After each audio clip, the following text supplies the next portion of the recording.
2026年上半期のアートベスト10を紹介する動画後編です。年間1000箇所のアート巡りを動画で紹介するコウスケです。前編後編どちらから見ても楽しめると思います。ぜひ前編もチェックしてみてください。この後編ではベスト10のうち6つ目から10個目までの5つ、そして番外編も紹介します。動画でアート巡りを楽しみたい方はぜひチャンネル登録お願いします。それでは2026年上半期のアートベスト10のうち6つ目からいきましょう。チャンネル登録お願いします。植物で囲まれた怪しい建物の中に廃墟の写真がありました。6つ目は京都グラフィーからイブ・マルシャン&ロマ・メッフェルの残されるものの形という展覧会です。京都グラフィーはね、ちょっとね、場所がいいからずるいっていうのもありますよね。でもその場所に合った作品でとてもいい展覧会だったと思います。北米各地の無人の劇場だったり、日本の軍艦島、そしてデトロイトの都市衰退の風景など、かつては栄えた場所が荒廃した姿、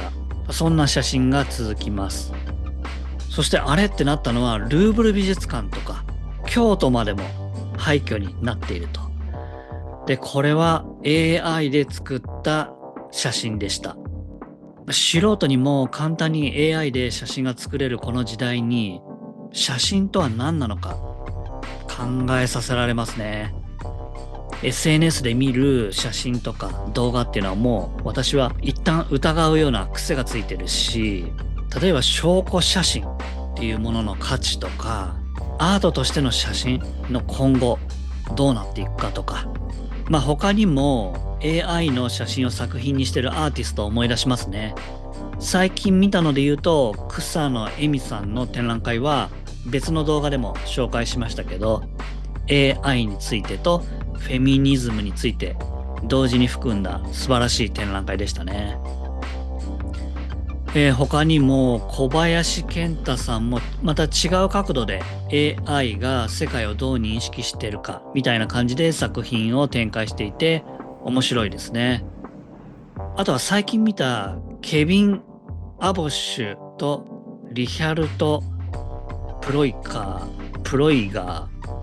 リヒャルト・プロイガーかなのニュートゥルースという展覧会も AI を使ったアートで、なんか古い感じの映像が流れてますけど、実はロサンゼルスとベルリンの写真をもとに AI で生成した動画で、それを切り出した写真も合わせて展示されているという構成でした。つまりありそうでどこにもない場所っていう感じで、なんか真実とは何なんでしょうねと。どんどん話それてますが、あと AI で言えば、ちょっとこれは AI 画像とか動画ではないんだけど、ドローン VS 古代兵器の戦争を目撃しました。これはヤンツーさんの浮遊する機関という展覧会。これは実際に戦争でも使われている最新ドローンが東京駅前のギャラリーで古代兵器カタパルトと対話する展覧会。カタパルトっていうのはなんか石とかを遠くへ投げ飛ばす装置ですね。けど AI で生成されたその対話はどんどん暴力に発展してしまうと。セリフの音声が流れながら、ドローンが上下に動いたりカタパルトが動いて攻撃するみたいな、そんな寸劇を見てるわけですけど、私はテクノロジー肯定派で、制限するより、最新技術と付き合っていくっていう方法を考えるのがいいかなと思ってます。で、どんどん話がそれましたが、廃墟の展覧会の話に戻すと、繁栄から一気に廃墟化した場所の写真もすごかったんですが、私はついに京都グラフィーにも AI 写真が出てきたかと。写真とは何なのか、写真の価値とは何なのか、いろいろ考えました。アートは社会の役に立つのか、あるいは鑑賞者である自分はどうか。アルフレッド・ジャー、あなたと私、そして世界のすべての人たちという展覧会です。この動画も別で投稿してます。概要欄からチェックしてみてください。アルフレド・ジャーはこう言ってます。社会問題を他者の物語として見るのではなく、見てくれる人が自分もそこに関与しているという意識を持って帰れるような展覧会にしたかったということです。例えば新作のこれ、アメリカの国旗が上にあって、で、日本の国旗が下にあると。で、それが向き合って配置されてます。これどう感じますか？日米関係を表してる。そんな感じですよね。なんかこう説明的じゃなくって、すごくシンプルな見せ方で鑑賞者に考えさせる。あるいは想像する。そんな余白があるのが、このアルフレド・ジャー素敵ですよね。で、こちらの広島がテーマの作品は、鑑賞者がなんと原爆の視点になる。そんな作品です。原爆ドームの上空からこう降りていく。そんな風景をドローンで撮った映像。それを含むインスタレーションで、これもやばいですよね。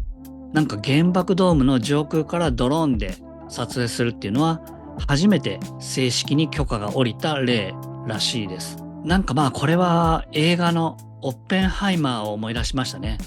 世界初の原子爆弾の開発を指揮した原爆の父。彼の栄光と苦悩を描いた映画でしたよね。科学者としては成功したと言えるかもしれないけど、それによって、その日本がひどい目にあったと。その現実を知って罪悪感と苦悩があったと。アルフレド・ジャーは、他にもジャーナリスティックな活動をしていて、美術の分野で人類の平和に貢献した作家として広島賞っていうのを受賞しているそうです。例えばこの展覧会ではこちらもやばかったです。サウンド・オブ・サイレンス。これはすごく静かで残酷な作品でした。なんかね、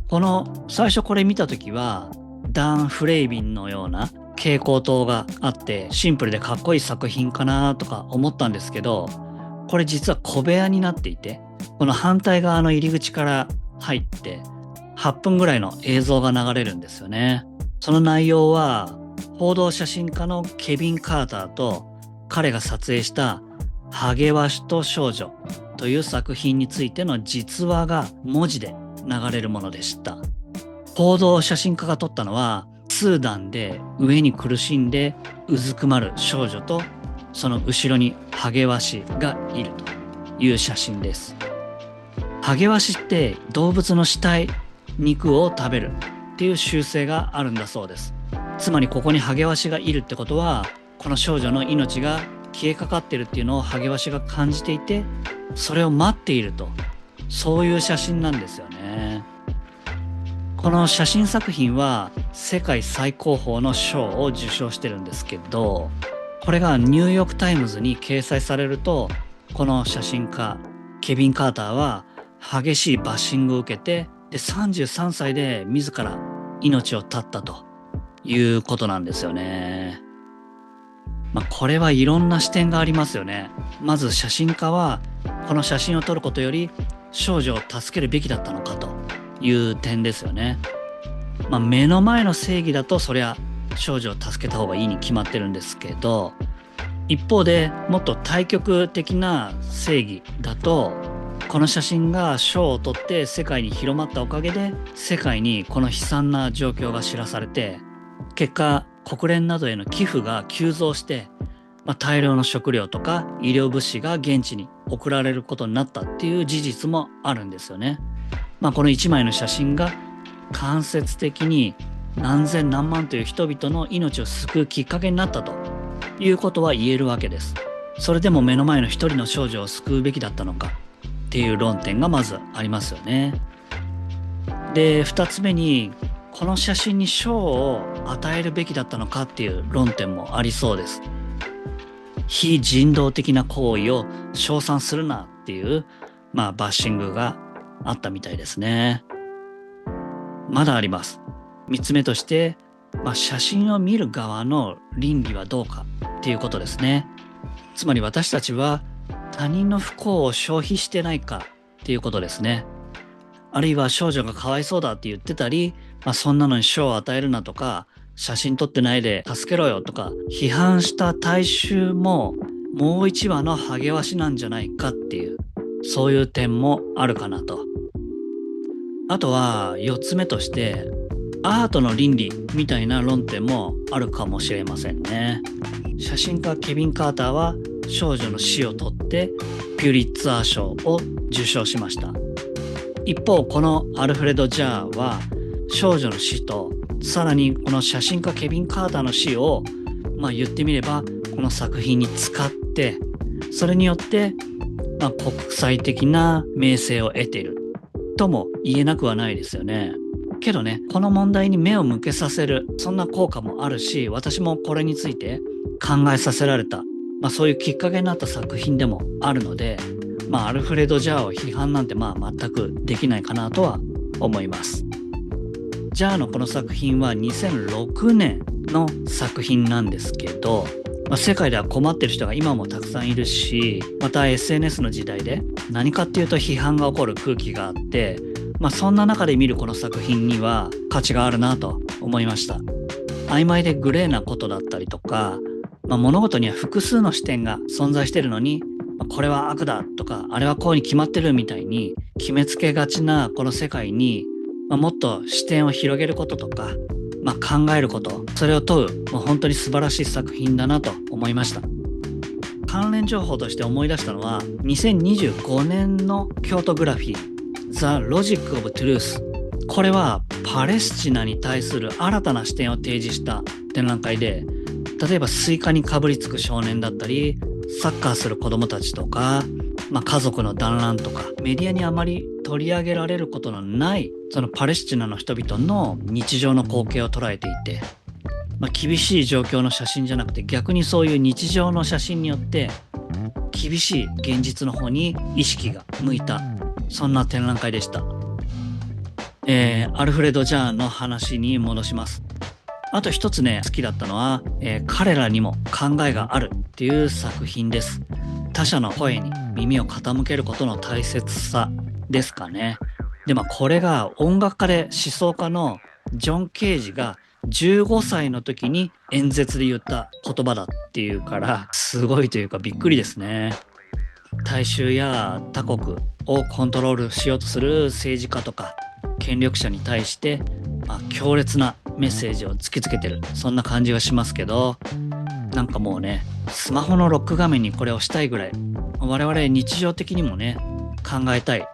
そんな言葉作品だなと思います。アルフレド・ジャー展、どれもねシンプルなメタファーで鑑賞者に強烈な問いを投げてくる、その感じがとても好みで心揺さぶられました。あなたはどう感じますか？ぜひコメントで教えてください。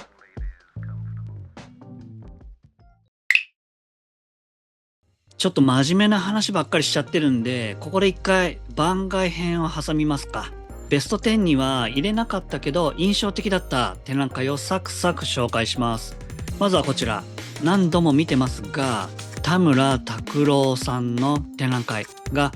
カフェでやってたのも良かったですね。道と道の道っていう展覧会です。東京京橋の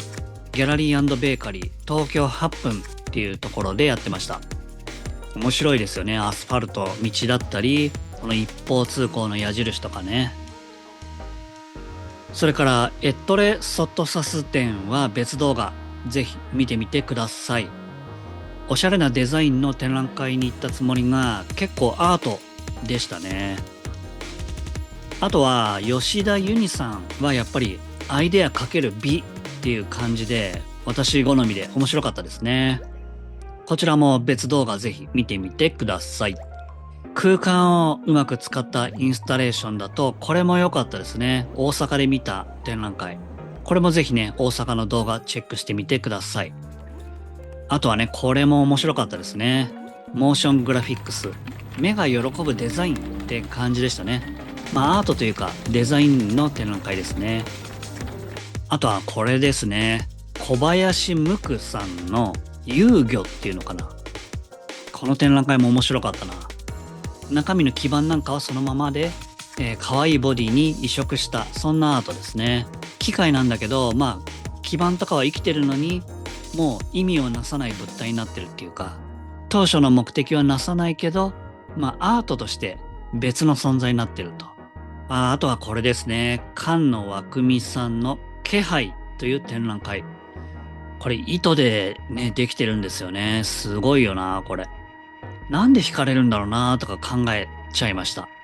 身近なものがモチーフだからキャッチーで惹かれるっていうのもあるし、技術的にすごいっていうのももちろんあるとは思うんですけど、なんか糸っていうものがなんか惹かれるのかなとか、例えば塩田千春さんだったり、ユーソラさんとか、竹村圭さんとか、糸の脆さだったり儚さみたいな、そういうのが感じられるのかもしれないですね。さてさて、番外編はこのぐらいにして、2026年上半期に私の心を揺さぶったアートベスト10に戻ります。あなたにとってファッションとは何ですか？というわけで、8つ目は高木百合子さんの写真展です。彼女はファッションデザイナーとして活動した後、写真家へ転身した方ですね。当初は風景とかヌードを主題としてたそうですけど、やがてファッションブランドとの仕事に携わると。で、世界を回って伝統的な衣服をまとって生きる人々の日常を30年も撮影してるんだそうです。その中で世界各地で伝統の服が日常からなくなりつつあると。それで高木さんはそれを民族の記録ではなく、とにかくかっこよさに見せられて撮影してるんだそうです。私は伝統や古い価値観を守ろうとか、そういうタイプではないんですけど、ただ視点を変えると、どんどん世界が均質化していってるっていうか、どんどん世界が同じになっていくっていう、違いがどんどん減ってるっていうか、そうすると単純に面白みは減ってるのかなっていう感じはしますよね。この動画の一つ前の2026年上半期のベスト10の前編の方、その番外編で少数民族の写真展紹介しましたけど、ああいう人は当然減ってますよね。そういえば私非日常を味わうためにイスラエルの砂漠へ行ったことあるんですけど、その時にね、一応砂漠なんですけど、キャンプ場みたいな、そういう場所なんですよね。で、そこで食事する時に、そこで出されたグラスをパッとよく見たら、なんかそこにね、IKEA って書いてあったんですよね。なんかイスラエルの砂漠に来てまで IKEA かっていうね、なんか結構衝撃だったというか、高木さんのファッション写真をきっかけに、伝統とか文化とか、そういうことに目を向ける、そんなきっかけになりました。京都グラフィーの2023の時にも展覧会高木さんやってまして、そっちの動画もぜひ見てほしいです。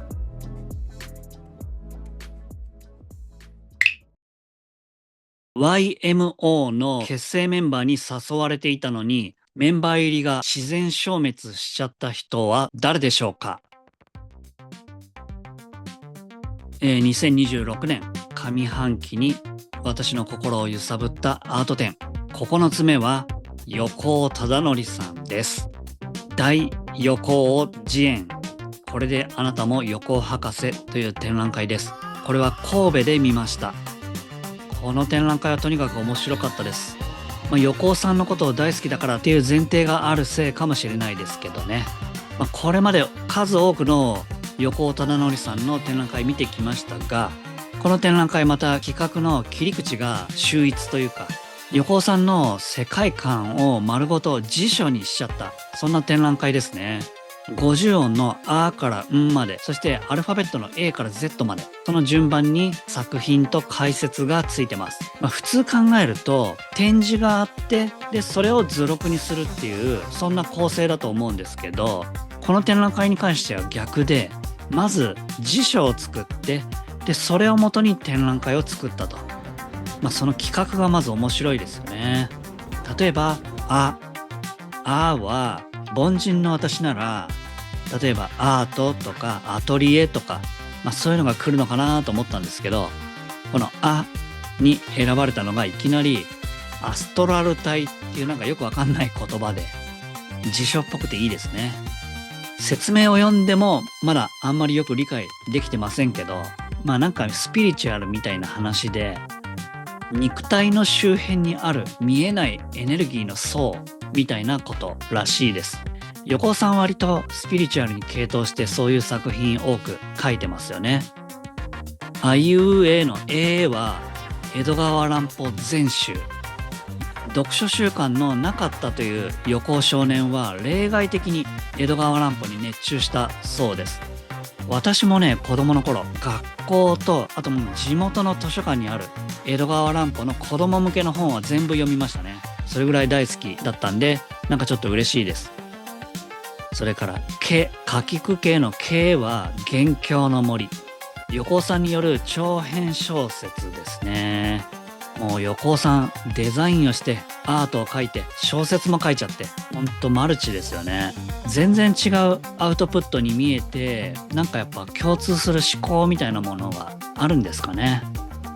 かきくけこのこは古鎮の月です。これは細野晴臣さんのアルバムタイトルです。横尾さんと細野晴臣さんがインド旅行に行ってインド音楽と電子音楽を融合したアルバムを作ろうっていうそういう企画が始まったらしいです。けど音楽家じゃない横尾さんはうやむやにしてそのまま細野さんに制作を押し付けちゃったと。で結局細野さんのソロ名義でリリースされた、そんなアルバムなんだそうです。これが細野さんが初めてコンピューターを使った作品で、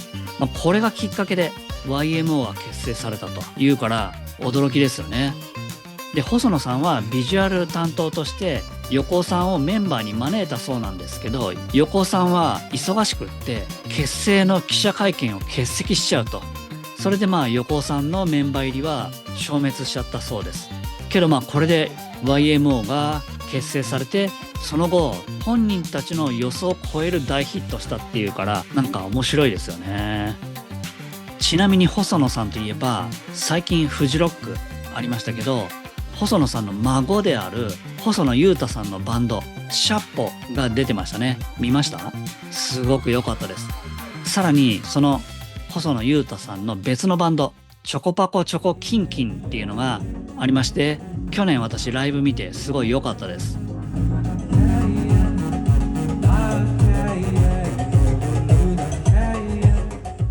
横尾さんの展覧会の話に戻って、さらに音楽関係だとラリルレロのロはロータスの伝説。これもアルバムタイトルで、スピリチュアルに傾倒していたサンタナのライブアルバムに横尾さんの作品が使われてます。あとはマミムメモのマはマンレイだったり、ミーは三島由紀夫だったりと、横尾さんの人間関係や影響を受けた人っていうのが分かるのもこの展覧会の面白さ。あとはトは突発性難聴だったりとか、そういう身体のハンディキャップをそのまま絵画に生かしちゃうっていう実験的なことをしているっていうのも横尾さんの面白みですね。なんかブロガーみたいだなと。今だと YouTuber かな。ネガティブなことが起きてもそれをネタにしちゃうみたいな、そういうマインドが横尾さんにもあるかなと。アーティスト全般にそういう人が多いかもしれないですよね。そしてはやっぱり Y 字路好きです。Y 字路をモチーフにした、そこに着目したっていうのが面白いですよね。Y 字路ってなんか選択肢があるっていうこととか、どっちを選んだらどうなるんだろうっていうワクワクとか不安とか、そういうミステリアスさも感じられたりとかして面白いですよね。ちなみに国語辞典にも和音のウの項目ってあるんですよね。でこの展覧会でもウがあって、これはもう無理やりWar is over になってました。ジョン・レノンと小野陽子ですね。横尾さんとの関係で言うと War is over if you want it って書かれたボードを世界各地に設置した平和キャンペーンの一環で、日比谷野外大音楽堂で開催されたクリスマスコンサートがあったそうなんですけど、そのポスターを横尾さんがデザインしたそうです。ビートルズに夢中だった横尾さんもこのジョン・レノンの当日のライブに行くんですけど、ビートルズファンのほか武装した過激な学生グループも集まってたそうです。でそこで司会の人が横尾さんの冗談を真に受けちゃって、今から横尾忠則が歌いますとかアナウンスしちゃったらしく、でも仕方なく横尾さんが本当に歌っちゃったらしいんですけど、それでなんかヤジが飛び交って、それがどんどんエスカレートして暴徒化してステージに押し寄せちゃって、会場が大パニックになったそうです。なんかもう話で聞くと笑っちゃうけど、平和なイベントでそんなことあったってやばいですよね。この展覧会、他にも50音順で A から N まで、そしてアルファベットの A から Z まで全部の原稿を書いた美術館の担当者の方も大変ですね。お疲れ様です。素敵な展覧会でした。SNS で炎上したことありますか？2026年上半期、私の心を震わせたアート展、最後10個目は YBA&Beyond 展です。これ私は東京で見ましたけど、今京都でも9月6日まで開催中ですね。1980年代後半から2000年代初頭の英国現代美術に焦点を当てた大規模な展覧会です。ダミアン・ハーストとか、ジュリアン・オピーとか、YBA ヤング・ブリティッシュ・アーティストの挑発的な実験的なそんな作品を通して当時の革新的なアートムーブメントを紹介している展覧会です。 YBA については今でいう炎上商法みたいなところがあったみたいですね。メディアは YBA をアート界のパンクと呼んでたそうです。詳しくは別動画で、YBA 展で特に気になった7作品を選んで紹介してるんで、ぜひそちらをチェックしてみてください。そこで語らなかったことをここで話してみようと思います。まず残念だったのはダミアン・ハーストですね。良かったんですけど、やっぱり彼といえばもっと過激などぎついやつを見たかったなと。例えばサメのホルマリン漬けとか、そこは残念ですけど、でもやっぱり展覧会全体としてはやっぱり良かったんでここに選んでます。例えばトレイシー・エミンが1995年に発表した映像の作品「なぜ私はダンサーにならなかったのか」。彼女が10代を過ごしたイギリスの寂れた海辺の街の映像に乗せた生々しい告白でした。彼女がこの街の男たちから性的に消費され侮辱され続けたという苦い記憶を語り倒します。私はなんか全然違うかもしれないけど、太宰治の人間失格を思い出してました。そのままでは生きていけないほどの精神的な苦痛、それを表現によって昇華してるみたいな、とは言っても結末は全然違って、人間失格はもう破滅っていう感じですけど、この作品はもう激しく踊り狂うんですよね。傷ついた過去を隠すっていうよりはさらけ出すことで圧倒的な生命力へ昇華させる、なんかアーティストの強さを感じます。展覧会最後にあったシール・フロイヤーのモノクロームのレシート白っていう作品も印象的です。なんとこれただ壁にファミマのレシートが貼ってあるだけっていうね。でもこれよく見ると全部白い商品なんですよ。こんな感じかな。すごいですよね。なんかこれここに展示されてるのはレシートなんだけど、作品は鑑賞者の脳の中で完成するみたいな、すごい発想ですね。しかもそれが全て日用品っていうところで、なんかこのモノクローム絵画みたいな高尚でお堅いイメージのアートのハードルを下げてる、そんな感じもしますね。いやこれ面白いよな。あとこれね、キャシー・ド・モンショーの消すっていう作品なんですけど、これ何を表してると思いますか？これなんと男性器と女性器らしいです。なんか中学生かよって思っちゃいましたけど、高尚に思われがちなアート界、あるいはアートは知的で洗練されたものであるべきっていうアート界のルールに、人間なんて結局こういうの好きでしょとか、生々しさとか性の衝動から逃れられないでしょみたいな、そういう感じなのかもしれないなと思いました。他には人間の脳の写真が2つ並んでる、で怪しく光ってる、っていう作品。これがタイトルがエロティシズムなんですよね。どういうことなんだろうっていう。まあなんか体がエロいんじゃなくて、それを感じる脳がエロいんだみたいなことですかね。はい、以上10個目は YBA&Beyond 10でした。はい、ここから番外編パート2いきますか。他にも特に印象に残った展覧会をいくつか挙げていきます。まずは東京銀座のシャネルネクサスホールで開催されたこちらの展覧会。アメリカ出身の写真家ロー・エスリッジがガブリエル・シャネルの所蔵品を撮影したものです。ピカソのスケッチとかダリもありましたね。単純におしゃれでかっこよかったですね。それからハイブランドのギャラリーだとこちらもエルメスの展覧会ですね。まず9階を見て、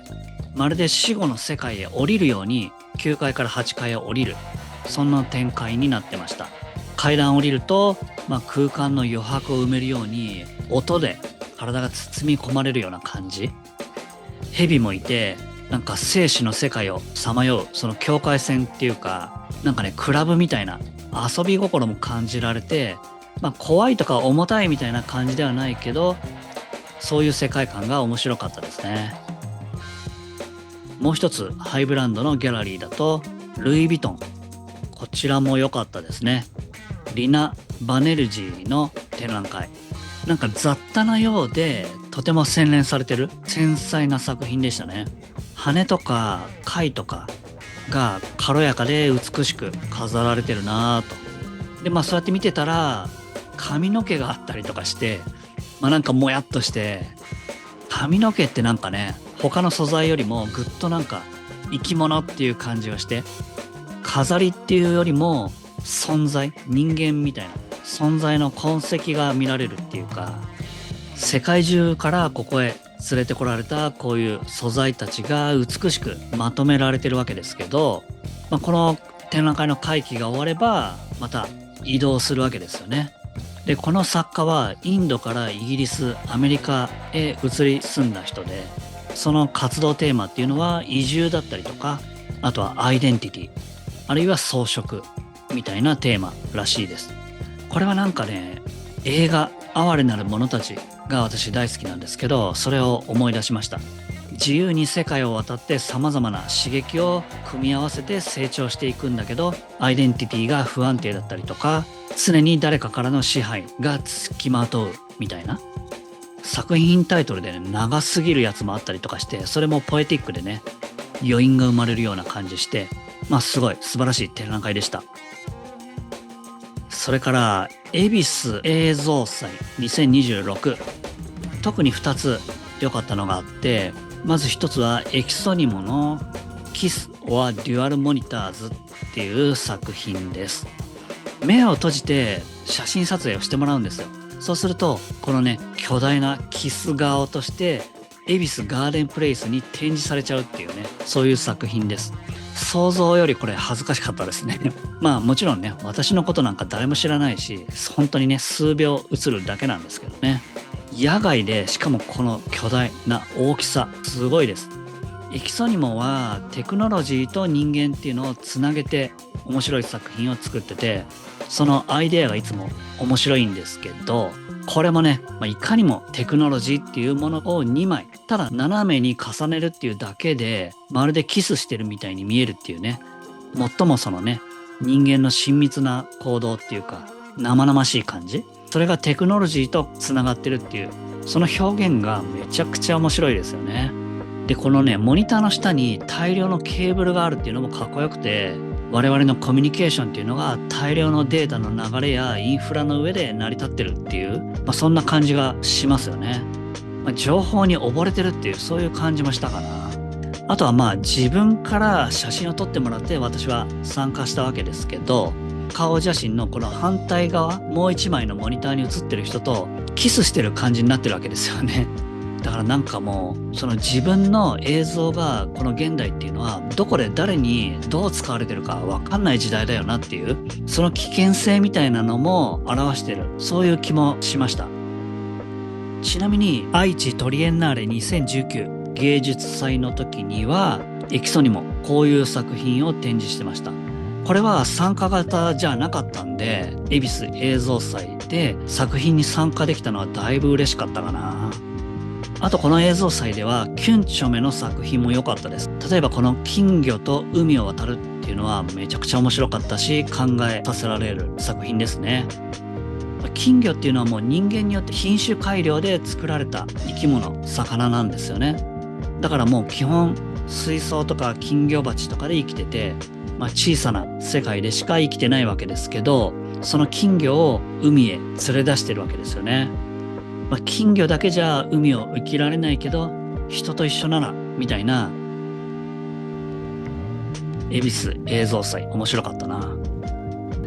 あと番外編、他にもインパクトあったのは諏訪敦さんの君は美しいっていう展覧会。まずね、モチーフの選び方がすごいですね。豆腐と骨とか骸骨とディープキスしてる女性とかね、独特すぎるな。あとね、亡くなった父親を描いたものだったり、コロナ禍で自宅にこもって母親の介護と生物学研究に没頭する日々を過ごした、そんな時の作品だったりとかで、あとこの右はにてっていう作品ですね。骨格標本に石膏などで肉付けして作った等身大の人型、あとは絵画とドローイングで構成されてます。なんかこの作品っていうのは苦相図って言って、仏教絵画で人が死んでから朽ち果てて白骨化するまでの経過を9つの段階で分けて描いたもの、苦相図っていうそうなんですけれど、その形式に習いながらも死から生へと向かう逆回しのような手順で描かれてるみたいです。結構ね、ガツンとインパクトありましたね。さあ、もう一つ番外編、これで最後にしましょう。横溝静香さんの展覧会です。これ別動画でも紹介したんですけど、突然あなたに知らない人から手紙が届くんです。で、その内容っていうのが、指定した日時に部屋にいるあなたを窓の外から写真に撮らせてくれと。しかも会ったりすることもなく、会話もなしで10分間ただ窓越しに、ガラス越しに、カメラ越しにだけつながるっていうね。で、撮影後も一切見知らぬ他人のままですよっていう、そういうプロジェクトなんですよね。あなただったらこれどうしますか？もちろんね、拒否の場合は窓側に出てこなければいいし、カーテン閉めてれば盗撮とかされるわけじゃないんで、同意の上ではあるわけですけど、他人とのこの距離感、この話はしないで、ガラス越し、レンズ越しですよっていう、この距離感だったり、見る見られるの関係だったり、その緊張感っていうのがめちゃくちゃ面白いですよね。なんか家の中だけは聖域だと思ってるんだけど、盗撮されてるみたいな事件もあったりとか、あるいは SNS とかで見せたい自分と、本当の自分を見られる感じとか、その関係とかね、いろいろ考えちゃうな。さあ、他にも2026年上半期いっぱいいい展覧会あったんですけど、このぐらいにしておきます。ぜひね、他の動画だったり、あるいはインスタとかチェックしてみてください。前編をまだ見てない方、ぜひ前編の動画も面白いんで見てみてください。この動画で気になった作品だったり、感想だったり、あるいはあなたの上半期のベストアートなんかもぜひコメント欄で教えてもらえると嬉しいです。またこの動画が面白かったっていう方はぜひね、高評価だったりハイプもしてもらえると更新の励みになります。また次も一緒にアート巡りできるようチャンネル登録もお願いします。